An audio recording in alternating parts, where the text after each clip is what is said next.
right, I'm going to explain to you the citric acid cycle, which is also known as the Krebs cycle. So let's go ahead and write down the name of the cycle at the top, citric acid cycle. And do remember that this is now part of the anaerobic respiration process. So if you can remember, glycolysis ended with us producing 2 molecules of pyruvate. Right? When we take 1 molecule of glucose and we break it down via glycolysis, it produces 2 pyruvate molecules. So pyruvate is going to be the first intermediate in the citric acid cycle. It is going to go into this cycle and take part in a whole series of events. Now, you can maybe write down here for yourself, pyruvate comes from glycolysis to help you remember. And there's a few things that need to happen for pyruvate to be changed into a molecule of acetyl-CoA. So you see, this is a coenzyme that attached here. So first thing that needs to happen is that coenzyme needs to come in. So let's write it over there. Coenzyme A is going to come in and it's going to attach to that pyruvate molecule, and then we're going to see a molecule of carbon dioxide leaving. Also needed is some reducing power. So let's put an arrow on that side and let's write this in. We're going to have 1 molecule of NAD plus come in. It's going to pick up a hydrogen from that pyruvate molecule and form NADH.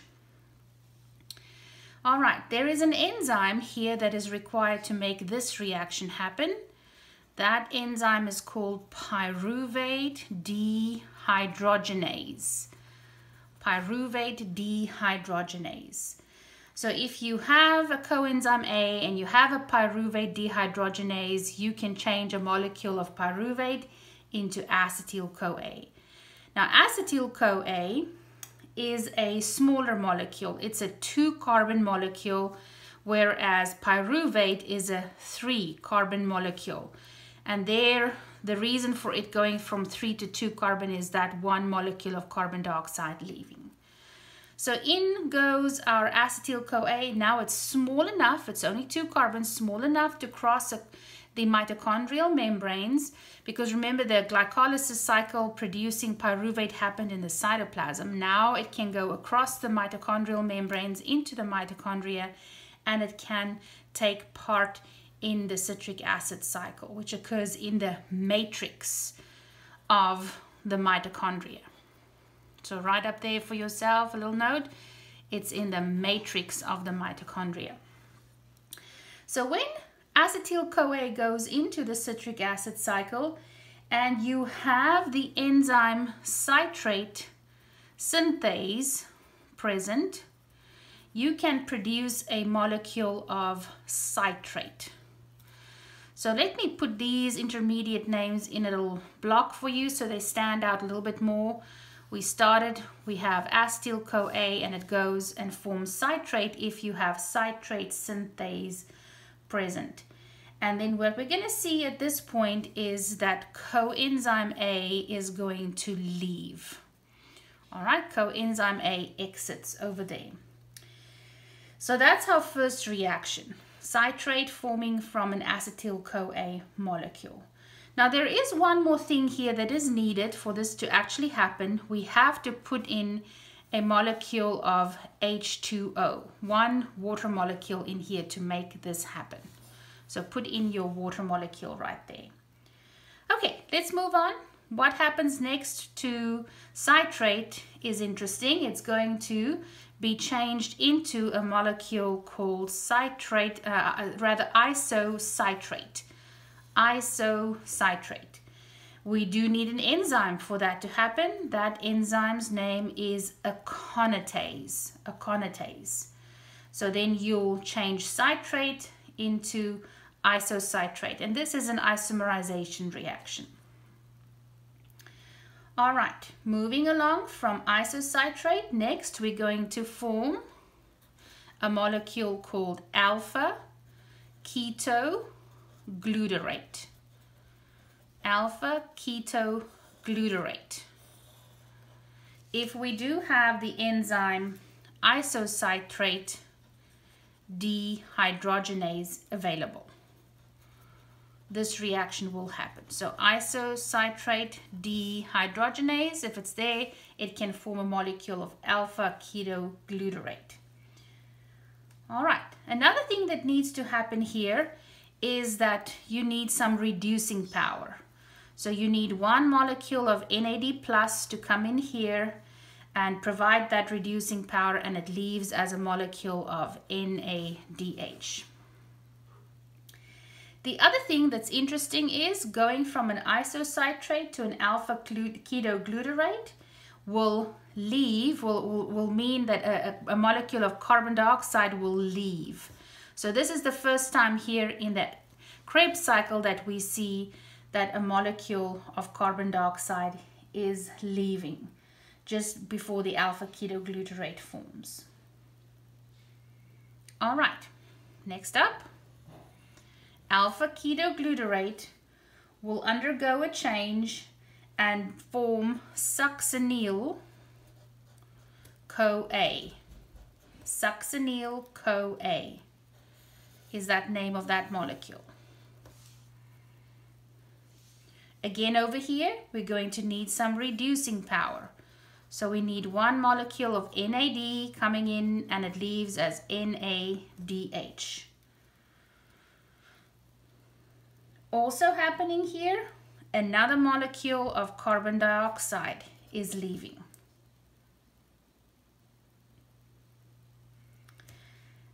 The enzyme that we need to make this happen is alpha ketoglutarate dehydrogenase. Alpha ketoglutarate, after the name of the intermediate, and it is a dehydrogenase, right? Because you have NADH playing a role here. Dehydrogenase. So you see back to back, these two reactions are dehydrogenase reactions. So here we have an oxidation, and here we have another oxidation to form succinyl-CoA. All right, now that we have succinyl-CoA, we'll see something interesting happen. You'll see a coenzyme came in again, right, to form that succinyl-CoA. So a coenzyme comes in to form succinyl-CoA, but then it's also going to leave again when the next molecule forms, which is called succinate. Succinate. All right. So if succinyl-CoA, if it loses the coenzyme, it becomes succinate. It does need an enzyme here to help with that, and that enzyme's name is succinyl-CoA synthetase. Succinyl-CoA synthetase. All right. For the first time here, we're going to see the formation of a molecule of ATP. So you can draw it here on the inside or the outside. I'm just going to put it where I have space. I'm going to put it in red so it stands out. An ADP molecule is going to pick up a phosphate and produce an ATP molecule. You'll see in some textbooks they actually link this to a GDP forming a GTP and then an ATP. So it's not incorrect if you do that, if you draw in the arrow like this, GDP, GTP, and then it's going to form ADP and ATP, right? That's fine. If you just do the ADP, ATP, that's actually sufficient. I wouldn't mark off any points if you don't have this part in down here. All right, so from succinate, next we're going to move to a molecule of fumarate. So that's the name of the next molecule, fumarate. And we do need a dehydrogenase enzyme here as well. Succinate dehydrogenase is that enzyme's name. So that tells us that we need some reducing power, but this time it's not going to be NAD+, rather it is going to be FAD. FAD that comes in and it's going to pick up 2 hydrogens and it's going to form FADH2. Then that fumarate molecule will form. So again, this is an oxidation occurring over here. Succinate is oxidized into fumarate, but the FAD is reduced, right, into FADH2. Next up, fumarate is going to form a molecule called malate. Malate. If you have the enzyme fumarase present, that will happen. You also need to add a molecule of water over here. And this is the only place here and over here at the start where you're going to see a water molecule needed, right? Only those 2 places. So there you have malate. Fumarate was oxidized into malate.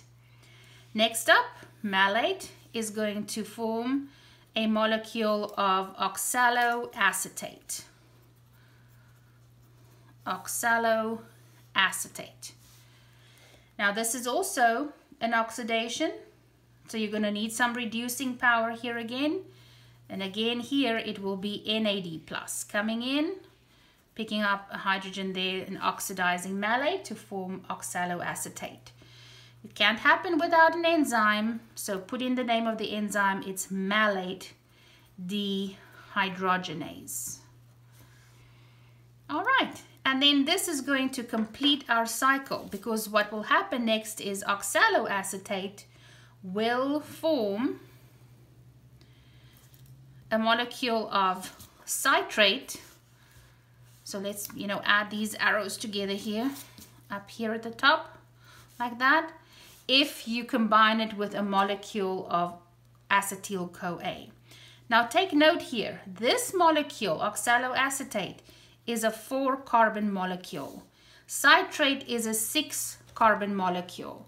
But how did we get to 6 carbon? Remember, if you take 4 carbons from oxaloacetate, add it to 2 carbons from acetyl-CoA, you form a 6-carbon molecule. Right, remember we did have to add water here to make this happen as well. There is another thing I want to point out on the cycle for you. In a moment we'll talk about the energy in the cycle, but look carefully. Wherever you see NAD+ or an FAD come in and play a role to add some reducing power, your enzyme name ends with dehydrogenase. Right, so this is not too hard to learn. There's an isocitrate dehydrogenase, an alpha-ketoglutarate dehydrogenase, then a succinate dehydrogenase, and a malate dehydrogenase. So then the other enzyme names are easy to fill in. They're not going to be the dehydrogenases. All right, I said I want to show you something about the energy in this cycle. This is very interesting. I'm going to use a different color, and I'm going to use some abbreviations here. I'm going to use NE, and NE stands for near equilibrium. Let's use a different color that you can see better. So this is near equilibrium. And then there's going to be some endergonic reactions. Let's call them EN. And there's going to be some exergonic reactions. Let's call them EX reactions. So where do they fit here in on the cycle? Well, let me show you. Here, the first reaction going from acetyl-CoA to citrate is a very, very exergonic reaction. I think I may have space to write it in. Very exergonic, right? So that's EX over there. Then going from citrate to isocitrate is a near equilibrium reaction. Moving between isocitrate and alpha-ketoglutarate, here again we have an exergonic reaction, so EX. Between alpha-ketoglutarate and succinyl-CoA, again we have an exergonic reaction.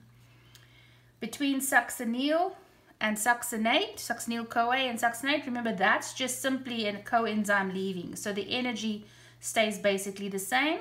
We don't have to fill in anything there, but to form our succinate, you know, is really a near equilibrium reaction. So you can put in Ne like that, that's fine.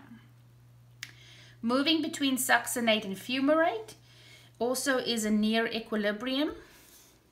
Moving between fumarate and malate, also near equilibrium. And then when we get here to moving between malate and oxaloacetate, you'll see this is the first endergonic reaction, En. So what does that tell us?